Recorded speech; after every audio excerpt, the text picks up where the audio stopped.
So this video is about the desktop app converter from Microsoft, where you're able to convert your WPF application to a or Windows Forms application, anything on Windows 32 or a classic desktop application, converting this one to a new Windows 10 application. So first what I did, I followed the instructions on desktop on Microsoft website. It's written here in German, but it's what I have to do is I had to download the desktop app converter as an application, and later it has to be run as an administrator.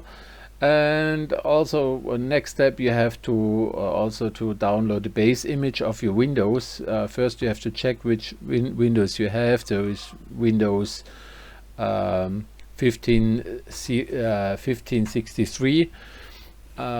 This is the creators update, and I downloaded all that stuff, and you have to have the Windows 10 professional or enterprise edition. So I expected to run that stuff and to convert a small app. So what I did was I wrote a small test WPF DAC application. So that's this one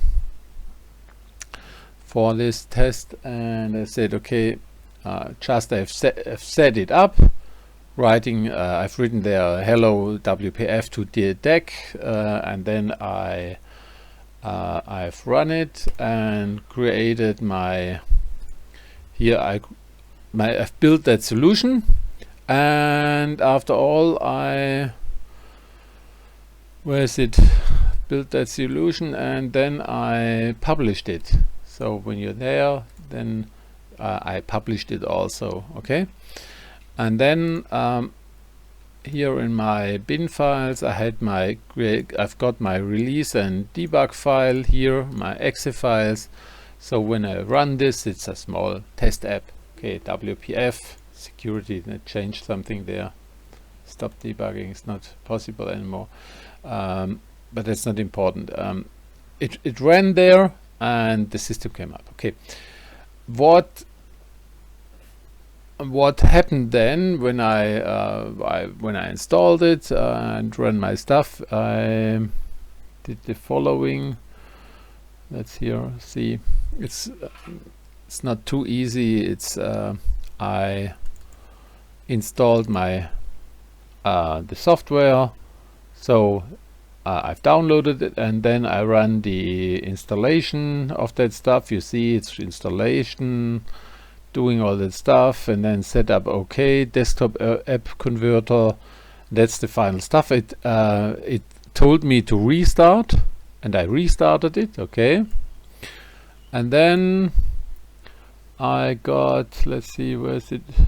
Then I started it again, here, new starting, and I've written all that stuff what was written here in my website on the site, and on those instructions. I followed that stuff. Okay, I did this one here.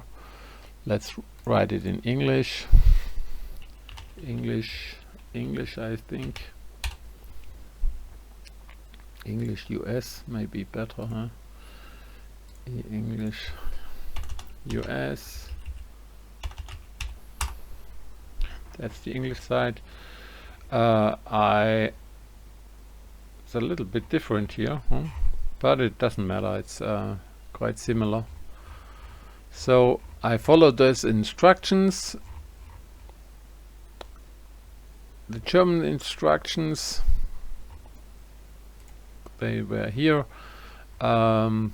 It is written to download those two files, this DAC, the base image, and then I started the application here as an administrator, run it as administrator. That's what I did, and then I've written all those commands in there. I've set up the policy, so I ran this one, and I ran the desktop app converter set set up base image. I don't know what this is doing, but as you see there,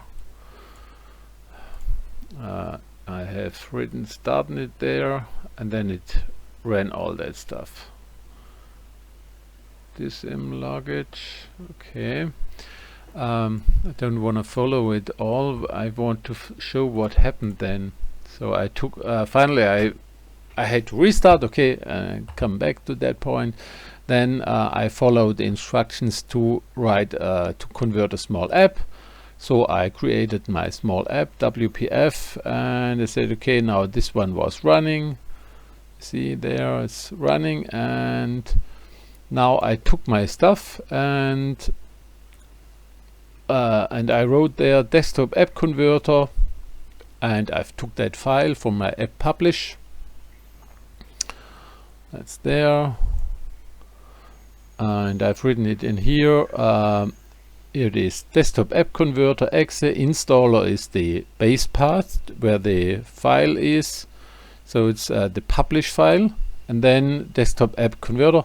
And what you have to say there, and then I've set out the output path.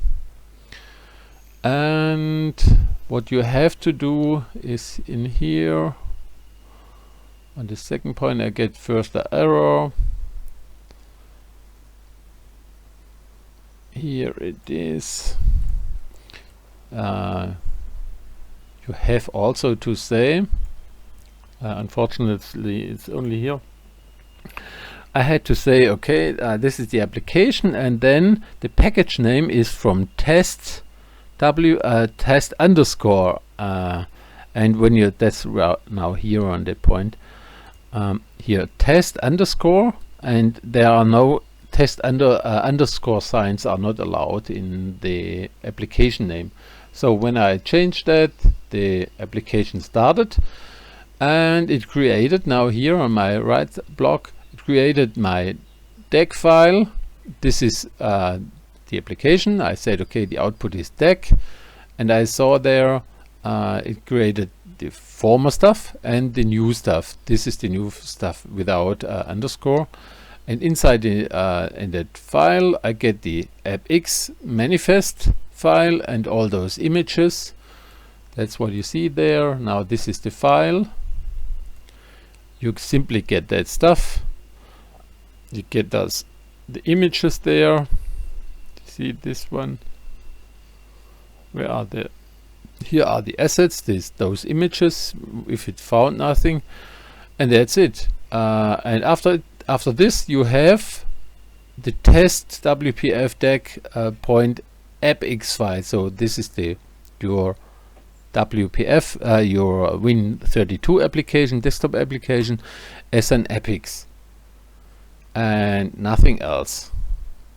So I'm a bit disappointed because I expected to get something better. I expected to get it like this, what I had in my in my other application.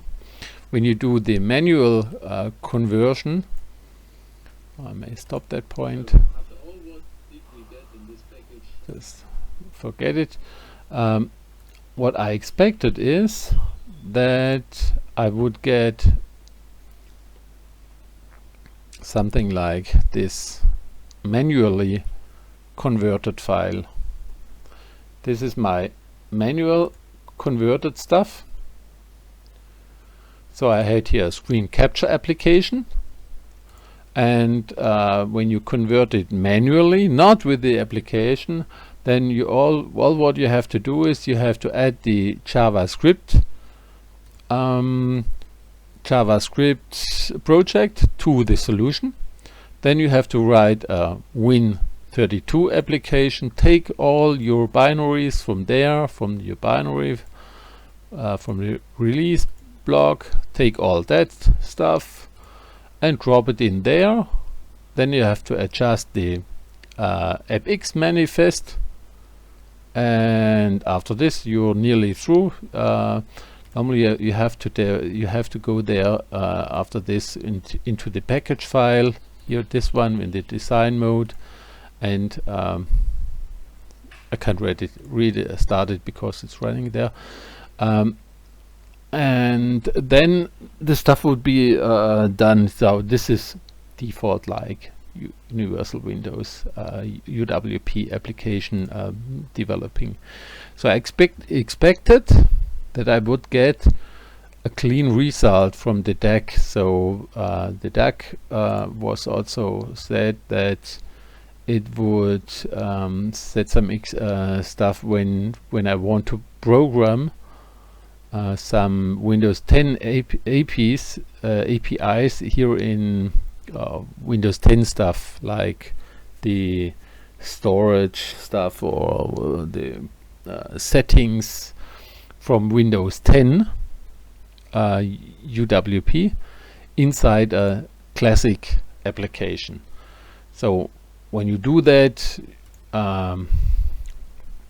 then you have to add some references to the files. It's not this one. It's not written now in here. I have a separate project, but I was expected that the system would expand my file, and now I'm a bit disappointed because the system is this application. The conversion is, for me, let's say, useless, and I think for most of the other people it would be useless. All what the DAC converter does is it takes an exe file and converts it to an APIX package, and that's it, nothing else. Let's hear. I've run it now 4 times, and so I'm disappointed because this is only useful when you have a complete solution but no source code anymore. So most developers have the source code and want to expand it step by step to the WPF, to a universal Windows phone application, platform application. So that's it. Now I will deinstall the DAC desktop app converter, because this is useless in my opinion, and I would say you shouldn't also run that stuff. I can't recommend it.